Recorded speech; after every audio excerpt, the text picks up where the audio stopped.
came out and said to them, all authority in heaven and on earth has been given to me. Therefore go and make disciples of all nations, baptizing them in the name of the Father and the Son and the Holy Spirit, teaching them to obey everything I've commanded you. Remember, I am with you always till the end of the age. You may be seated. Today's sermon, Stop Living in Saturday.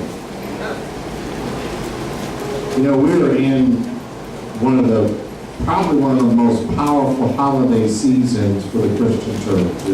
It is a time where we have 2 days that are actually named in this weekend. We have Good Friday and Easter Sunday. Amen? And we celebrate Good Friday. The world doesn't even want to recognize Jesus, but somehow businesses start closing and they start letting folks leave early. I work for a company that's based out of Canada, and every year, they didn't call it Good Friday, but every year we had Good Friday off. It was a company holiday because everybody knows that Good Friday was a special day. But Friday is only good because of what happened on Sunday. Amen? Amen. So without Sunday, Friday would have been a bad day. So as we look at those 2 days, we're going to examine Friday and Sunday. See, Friday was horrible until Sunday. When the disciples went back and celebrated Passover Friday night after Jesus was crucified, they weren't very happy. Everyone had to remember that they had abandoned their teacher. Because in the garden, when they came to get Jesus, they ran. Hello? The police showed up, everybody ran. How many of y'all know that's how we are? Police show up, hey, I got your back, all the way back. Your homeboy is heading home. Hey, sorry you got arrested, man, but I'm out, peace.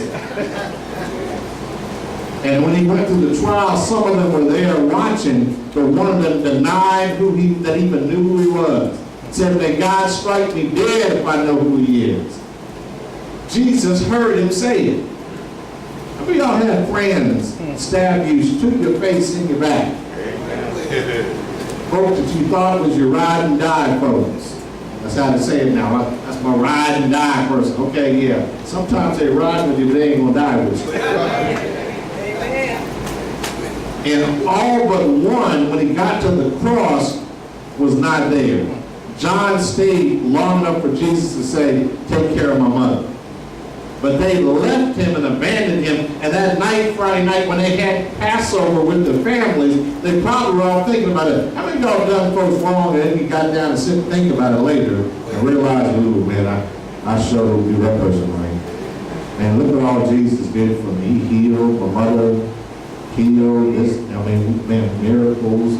We thought he was going to establish a new kingdom. We thought he was going to be the Messiah. They arrested him and crucified him like a common criminal. I'm embarrassed to say I was even following them. That's what was happening on Friday. So for them, they had betrayed him, they denied they knew him, and they went into hiding by Saturday. So Saturday was not a good day. Saturday is a day for them that was a dreary day. For them, they got to thinking about what they should do next because they were afraid they would be arrested as well. Our hope seemed to be gone. The smell of defeat and sorrow was in the air. It was a day with no name. You ever notice that? We have Good Friday and we have Easter Sunday, but that Saturday doesn't have a name. See, this is where we live. We live in Saturday. We live in grief and sorrow and disappointment, in despair, in hiding, in regret. We let the enemy keep us down and beat us down and tell us all these things because we think that everything's over. Sometimes we go by what we see so much. The world today lives in Saturday. Look at what happened last Sunday in Egyptian churches where hundreds of people were either killed or wounded by people of another religion attacking them on a holy day, killed by Satan. Because that's who was behind it. The world's now worried about North Korea, whether North Korea is going to try to bomb South Korea. So Japan is planning on withdrawing Japanese citizens from South Korea to the safety. Look at us right now. We bombed Syria because of something they did.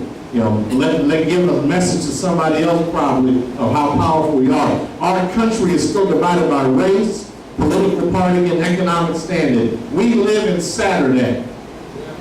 We live in a place where God is not there. Where we live in a world without hope. It's a world that makes us want to give up. It's a world that shows no hope for the future. A world of disaster. It's a world of regrets. That's where we live. Too many of us that call ourselves Christians live in Saturday. Something happened on Sunday. The sun rose up like it was any other day, except for what had happened on Friday. A young lady named Mary Magdalene, who had been set free by Jesus, went to visit the tomb to pay her respects. She discovered something. The tomb was empty. Wait, what? This is where they told me they buried Jesus. But he's not here.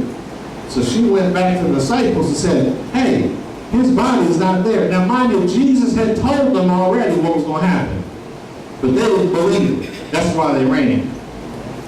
See, sometimes God will tell us what happens, and we're so stuck on Saturday that we forget what he said. Hello? So Peter and John ran to the tomb to go see for themselves. Peter ran in and didn't find anything, and John came in after and said, wow, he's not here. So they thought someone had stolen the body. Somebody took the Savior's body. They were right. Jesus had come back and reclaimed his body. He defeated the enemy once and for all. What he did was he entered that tomb spiritually, took his fleshly body back, and said, all power and authority has been given unto me. And so he saw Mary Magdalene, they all left, and told her, you tell them to meet me, because I'm back. Kind of like in the movies when the hero comes back. The hero's back. They're in a locked room scared because they don't believe Mary. They said, Mary must be, something wrong with her. She may have a little too much to drink or something. And Jesus entered a locked room and said, I'm here. Amazing. He didn't make them feel guilty, though. He didn't tell them, hey, y'all all abandoned me. Y'all stabbed me in the back. That's how we were done, right?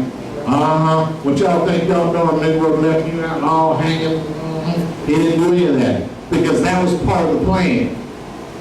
He then came back 8 days later to Thomas, who hadn't been in the world the first time, and he didn't believe the other disciples. Why do you think Thomas didn't believe him? Because, hey, they didn't run just like he did. I'm not going to believe y'all until I see it for myself. I mean, we all got friends like that. Love you, but I ain't going to believe it until I see it. So they all were sitting there not aware of the power that Jesus had brought. See, Sunday happened. Sunday changed everything. Sunday changed Saturday. Sunday made Friday Good Friday. Sunday changed everything. And he told them, all authority has been given to me on heaven and earth, and go make disciples. He told them this, go into the world and preach the gospel to every creature. The one who believes and is baptized will be saved, but the one who does not believe will be condemned. These signs will come to those who believe. In my name, they will drive out demons. They will speak in new languages. They'll pick up sticks with their hands. And whatever poison they drink will not harm them. They will place their hands on the sick, and they will be well. And then he left. See, Jesus had a plan. On Sunday, everything changed. On Sunday morning, it all changed. Jesus came back, and God showed his mercy and his love for us. The Holy Spirit showed his power of resurrecting Jesus from the dead. All authority with signs following. That means that we have the ability to lay hands on the sick and they'll recover. The ability to cast out demons. The ability to speak new languages. To not be harmed by snakes or poison if we're willing to live on Sunday. See, here's what that means. On Friday, there was tragedy, but Sunday brought triumph. On Friday, there was doom, but Sunday brought domination. On Friday, there was death, but Sunday brought life. On Friday, there was rejection, but Sunday brought redemption. On Friday, there was destruction, but Sunday brought healing. On Friday, there was doubt, but Sunday brought faith. On Friday, there was defeat, but Sunday, there was victory. On Friday, Satan thought he won, but on Sunday, he realized he had lost. Sunday changed everything. We have to stop living on Saturday. We have to stop letting the enemy tell us who we are.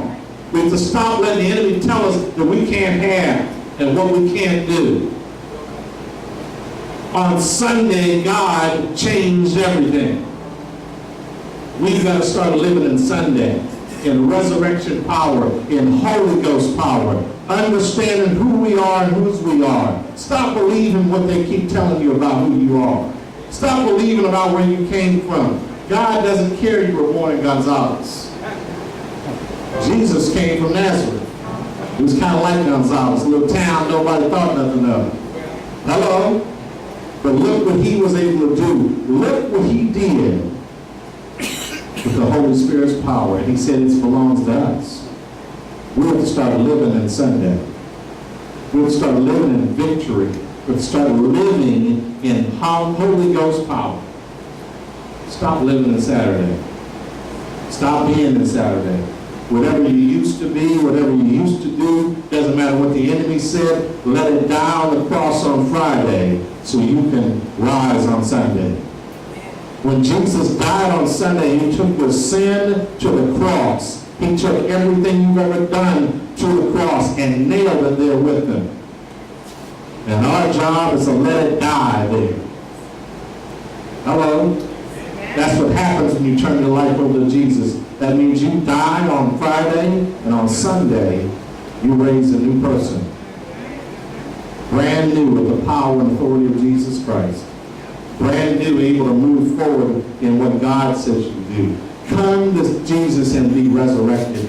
Come to Jesus and be a new person with authority over the enemy, with victory over your past, with signs following because you believe. Stop living in Saturday. Amen? Stand your feet.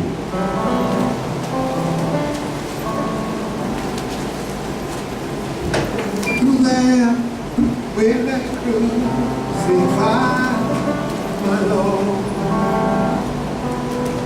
Were you there when that crucified, my Lord? There may be someone here who doesn't know Jesus Christ, who has never given their heart to God.